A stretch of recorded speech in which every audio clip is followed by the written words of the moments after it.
Y'all, listen. If there is one thing I've learned, adversity does not build character. Adversity reveals character. I'm Barbie Bassett, and I invite you to join me and my friends, Therese, Apel, and Tracy Lee, as we peel back those adversity layers to see what else is revealed. And today's podcast is proudly sponsored by Integrity Restoration's Tub and Shower Refinishing. If your bathtub, shower, or countertops are looking worn out, stained, or outdated, do not go through the hassle and the expense of tearing everything out. No, don't do that. Because Integrity Restorations has been serving homeowners across Mississippi for 23 years. They specialize in professional refinishing, which makes your existing surfaces look brand new again. Did you know that refinishing can actually save you up to 75% compared to replacement? And instead of having your bathroom torn up for a week or more, these guys are in and out in just one day. You can call or text 601-672-6591 or visit tubguy.org for a free virtual estimate. There is no need for them to come to your home. Just text a photo of your tub, and they will send you an accurate estimate in seconds.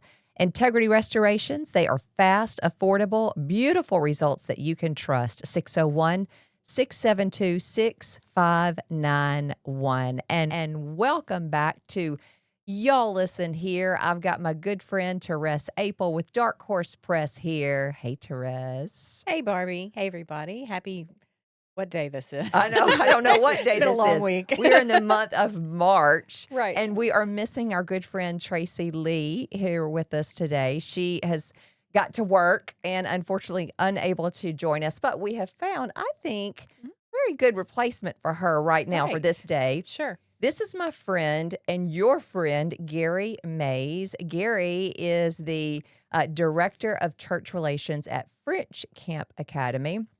He is also the current interim pastor at First Baptist Church, Rolling Fork. He is a consultant. He is a pastor, a friend, a speaker, all things. And he was my dorm dad, along with his beautiful wife, Kathy, back in the day at Mississippi College. That was just like 10 Just years ago. Just a few. 20 minutes ago. Just Right. 20 minutes ago. And I should say a big thank you to Daniel Anderson with Audio Alchemy Productions. Daniel is our man with a plan. He is our producer. So if you're ever looking for a podcast producer, or maybe you're thinking, hey, you've got a story you'd like to tell, Daniel is your guy.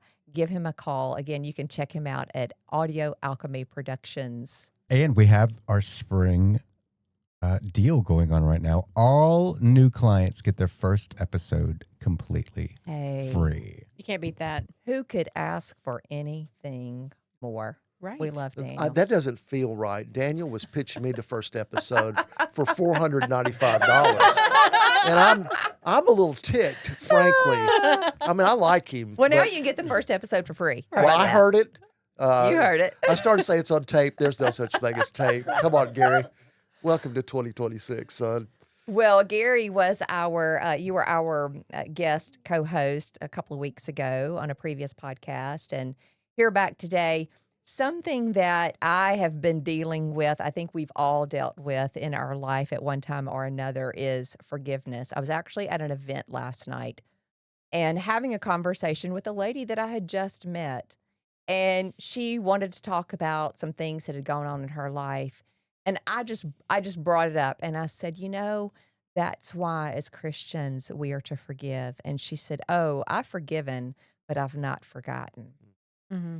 And I thought, yeah, it is so hard to do that. So that's why I wanted to know, how do you truly know? I mean, you've got years and years of experience in church leadership as a pastor, as a counselor, as a speaker. So for someone who doesn't have that kind of experience, how do you know when you have truly forgiven someone for a deep hurt that they have caused for you or for your family members? That is such a great question. And it's universal because all of us get hurt. And all of us as believers, if we're talking about believers, are commanded, we're mandated to be compassionate and kind one to another, forgiving each other as Christ forgave you Mm-hmm. in Ephesians 4. So it's a mandate. It's a willful decision of obedience to forgive. So then the question that you pose so beautifully is, so how do you know you do? Well, you don't really forget. I mean, have we not all had the moment where you walked away from a moment and you said, I should have said, I wish I had said, I'd Yeah. like to go back and say, I'm going to straighten. Next time I see them. I'm going to straighten them. Yeah. I mean, we all live some of that. And there is a phrase, as I thought about this time with you guys this morning, there's a phrase that I've heard in the culture recently. They are living rent-free in my head. Yeah. And if you want a quick, simple, colloquial, one-dimensional, flippant answer, I think you know you've forgiven when they're not living rent-free in your head all the time. Yes. Yeah. I mean, I think that's Yes. when you know, when you realize, okay, it's not that I've gotten over it, I've gotten through it. Mhm. I think forgiving sometimes, although I think it is willful, volitional, is a lot like grief. Mhm. I mean, you grieve an offense, so you walk through maybe some of those steps of grief differently. And I don't want to overdo this, but I think there can be denial. There can be um, the sadness, the heartbreak that goes with that. There can be a sense of disloyalty. Mhm. I mean, you can walk through all of that when you have been offended. And I'm talking about offenses that one might forgive. Um, I'm a guy. I don't know if you knew this or not, but Yeah. I'm a guy. And I mean, I know it's 2026. I'm a guy, Right. clearly. I was at my 50-year high school reunion. And we were talking about some stuff with people around the table. My sweet wife, Kathy, sitting with me. And I said, in the context of that funny conversation, I said, I am 100% male, 100% heterosexual. And 4 girls raised their hand and did this. My wife just laughed. Thank goodness. Yeah. So I'm a guy, and guys, social scientists tell us, tend to think in different ways than women do. Have you seen the popular reel with the psychologist who has a bucket or something, and he says, this is a guy's head, and compartmentalize. Mhm. And this is a woman's head, and he's got a styrofoam, like a wig head, and it's got wires all over it, and every wire is connected to every wire. Mm-hmm. I'm a guy. I can compartmentalize. So forgiving can be pretty volitional for me. Yeah. I can say, I'm not thinking about that. Yeah. Yeah. I'm not going to allow them access to my whole life. I can do that pretty easily. Most of the women in my life over the years cannot do that I agree. Right. because every wire touches every wire. And if I've been offended or there's been something that's been profoundly disappointing, it has affected every avenue that I walk in, Yeah. every little area of my life. Does that make sense? Yeah. Totally. I think guys deal with forgiveness in their head. It's a head decision. I'm done. Yeah. Women deal with the heart issue because we get our feelings hurt and we just sit there and we go, and we marinate over it. Whereas guys are like, they're done. Bye. Yeah. Women just sit there and hold on to it. And maybe it's just that maternal instinct that most women have. And we want to fix it and we want to turn it this way and that way and look at it from all angles. You know, it's kind of like when we go and try on a pair of pants in a store. We turn to the side and we turn to this side. And well, how's it? That's how we're thinking. Yeah. Guys are like, it fits. Okay. Well, and I wonder too, because I noticed that, you know, as our listeners know, my dad died a little over a year ago. My mom died in 2018. And then I've had literally 4 or 5 friends who have died at this age of various reasons that should never have happened. And so I have been living this grief walk for several years now. And what's crazy is I've always thought that whole I've forgiven but I haven't forgotten is a Christian way. It's like love the sin. I mean, love the sinner, hate the sin. I feel like we have these little phrases that make it okay and we're pretending something. And so I used to always say I've forgiven. I mean, I've forgiven, but I haven't forgotten.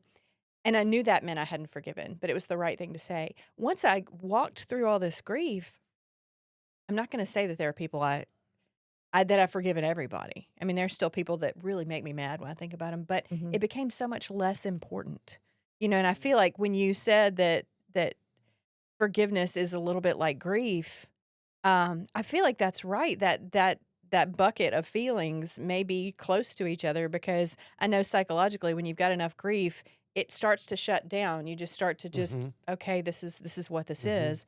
And I feel like maybe forgiveness can be like that too. When you learn to forgive, it comes to a place where, okay, maybe this is a little easier now. And for me, the grief has added to that. And all that's very mixed up in my head as I talk about it, so it may not have made sense, but I'm glad you said that. I guess is my point. And I feel like in my life, God has broken me in places that have made it easier to say, I see you as a broken human. Yeah. I know what you did was it came from whatever need in you there is to control the situation, to keep from hurting yourself, to whatever it is. And I can forgive that because God has asked us to. But that's my own journey, and I feel grateful that that's there. And today, somebody will probably do something to me that I will hold against them for years because I have said this out loud, Yeah. But I'm glad you said that because I feel like when I can put it in that bucket, that grief and forgiveness sometimes move the same and sometimes look the same on that level, then it helps me understand it a little better how that dynamic works. I think forgiveness too, for some issues, is a journey. And then Mm-hmm. some, for forgiveness, it's not a journey. A lady cuts me off in traffic. Okay. I can forgive her and move on. Yeah. That's not a journey. But when you have a deeper hurt that's affected Mm-hmm. you, that's a journey. Mm-hmm. And I've had moments in my life where I have asked the Lord, help me to forget the hurt. Yeah. And over the journey, I have forgotten the hurt Mm-hmm. and even the specifics that happened that caused the hurt. Does that make sense? Mm-hmm. Absolutely. So he's helped me to forget the details of that situation. I remember it. I know that it was hurt. Yeah, and this happened but I don't remember the details. They don't sting anymore. Well, and talk to us about, do you think there's a blessing in being willing to let go of that hurt? Because I feel like as humans, it's so fun to bask in it. It's so fun to wallow around in boo-hoo, woe is me, that really Yeah. hurt, I'm really mad, I'm really sad. But at some point when you're willing to walk away from the identity that Mm-hmm. you've gained Mm-hmm. from I am wounded, then what's the blessing in that? That is a great question with a great insight. And one of my favorite quotes about forgiveness from the past is to not forgive is like eating rat poison and waiting for the rat to die. Yeah. And I think that is so simple and so apropos because we can just live in that. We can be defined by that. And we live in a culture with a victim mentality to start with. So poor me, I was hurt. And I have, I had friends who used to laugh, I can walk through stuff and smell like a rose at the end of the day, but I've been hurt. And I think there's a spiritual principle to forgiveness as well that is one step beyond that. So let me say this. You're hurt, you forgive, you don't forget because you're not wired to forget. You're wired to remember. And I say this about memory all the time. Memory is affected. This is simple, and I'm not a neurologist or whatever, but listen, memory is most affected by intensity of the experience and repetition. So, how deeply you place that, how you play it over, how you connect it to other things. And the longer you live in that, the more deeply affected you're going to be. Last time I was with you ladies, we talked about graced people, grace people. Yes. And that becomes a volitional issue for me. I've got to forgive. And as a graced person, I've got to extend grace. Uh, I, one more thing, and I'm sorry I'm preachy here for a minute, but I almost always in a speaking setting will define grace. So I do it this way. If I'm speeding and I get pulled over, what I deserve is a ticket. That's justice, getting what I deserve. If the police officer said, but I'm not going to give you one today, that's mercy. That's setting aside what I deserve. And if he pulled out a $20 bill and bought me lunch, which would be a Class A miracle, by the way, not going to happen, but that would be grace, receiving something I don't deserve. And as people who are recipients of grace, there is a God who lives inside of me who is gracing that person. That doesn't mean I forget they were an idiot Mm-hmm. or that they wronged me or I was, um, or maybe I was unduly or over offended by something I had coming Mm-hmm. and feel like that was too much. Yeah. You know, it's not always I'm not culpable. Sometimes it's I was an idiot. You can let it go now. Or Yeah. I expect you to forgive me and move on. Mhm. There are all kinds of dynamics here. But to your point, if you don't forgive, it hurts you. It Mhm. bounds you up. Can I roll on for one more second? Sure. There's a spiritual principle too about removing something from your life or God removing something from your life and you not, for the sake of the illustration, filling that space up with something else. Mm. Mm-hmm. And if you are emotionally, spiritually a vacuum, you'll go to the next hurt or the next obsession or the next relationship. I mean, there's a long line of this. Yeah. Instead of being a person who serves and loves and is grounded in worship and an understanding of God's word, you'll just fill it with other things.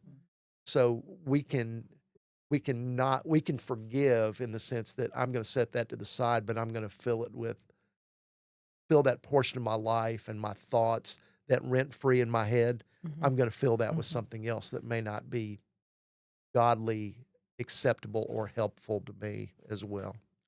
Obviously everybody's been hurt multiple times in our lives, and Therese knows everything that's Mm. and Gary, I do. everything that's happened. I was thinking recently about someone who has been a friend for 20 plus years and who um, publicly agreed with my termination that was so public over the last 3 years. And that was a journey of forgiveness.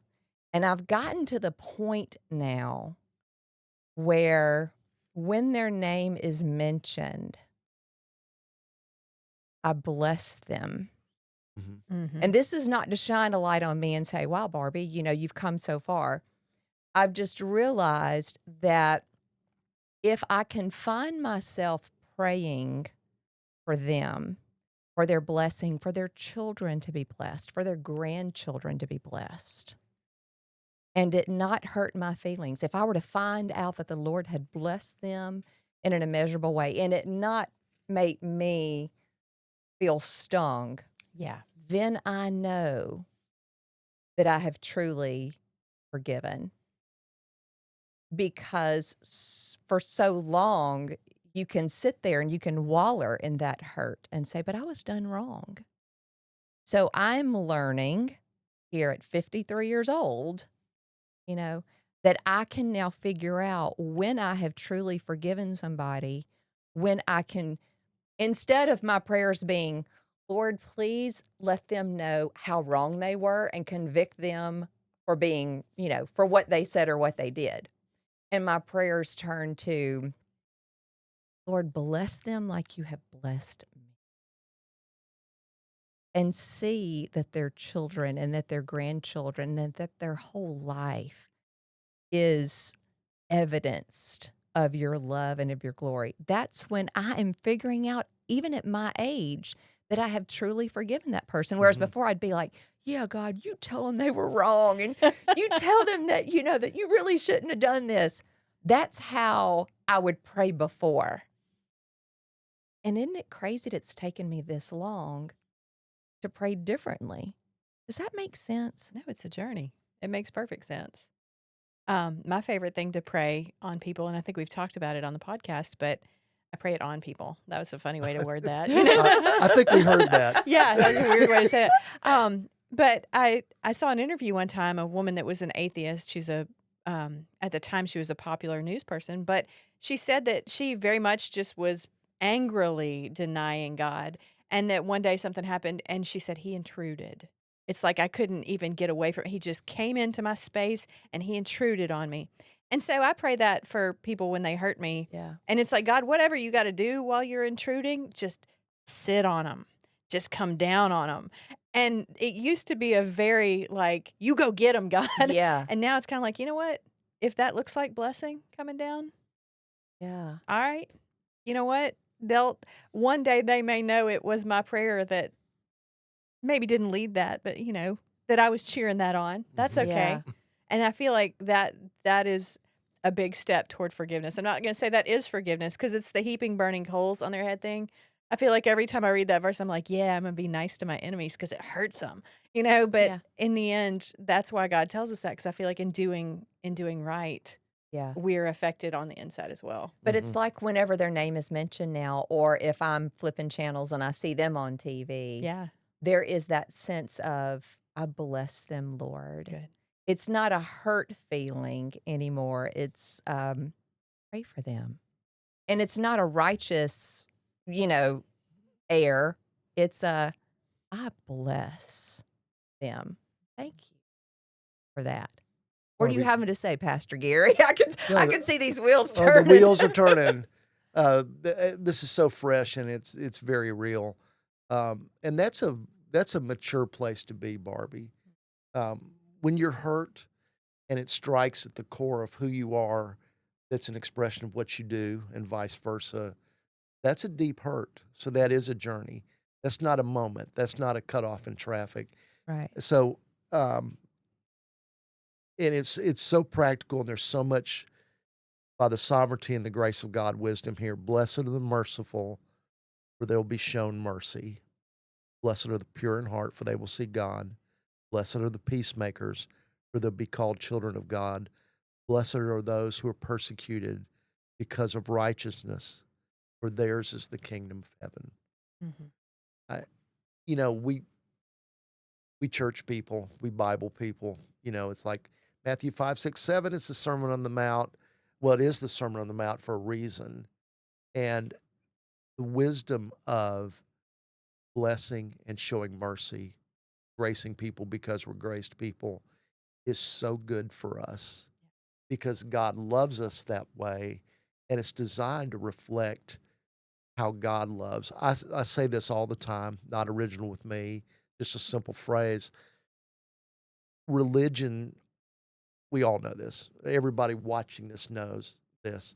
Religion tries to work, tries to achieve. But the grace of God is freely given, freely received. That's a really, really big deal. And because it's been freely received, it is so much easier to express that to people, and it changes the way we think about our lives too. It reinforces the grace of God, which is beyond logical understanding. Why does he love us? This is the phrase. Why does he love us? Not because we're special, inherently valuable, although we are because we're created by him, but he loves us because he loves us. Well, I feel like I've been to church today. I just need to add one Hallelujah. more thing. Yes, I just need to add one more thing because we have skipped my whole favorite thing to say about forgiveness. It's the 70 times 7 thing. Yeah. Because, my favorite thing in The Chosen, you've got that scene with Peter and Jesus. Yeah. And Jesus is telling Peter 70 times 7. And he's like, okay, I think I can count up 490 times. I mean, it's like, I'll do the math. It's there. And Jesus is like, it's not about the math, dude. It's about forever. Like, Yeah. it means eternally you forgive and you forgive and you forgive and you forgive. And to me, that is not just a symbol, a showing of God's grace, but that's where he says to us, like, you don't get to hold a grudge. What I did for you wiped everything away. And I can expect nothing less of you as my people to do that for others. And so there used to be an old song, I think it was Petra or somebody that sang it 70 times 7. And I can hear it going through my head. It was like mid-80s probably when I was in elementary school. And to me, Excuse me. I'm sorry. So go ahead. But to me, that's the thing I want to leave me on in this conversation is It's not just about forgiving and forgetting. It's not just about, giving grace. It's also every time, every time, Yeah. every time. It's not about the numbers. It's not about the 70 times 7. Right. It's about the heart. Right. Okay. Which doesn't That's mean good. you don't learn Oh, when you're sure. burned. It Sure. doesn't Sure. mean, it's not an excuse for bad behavior, Right.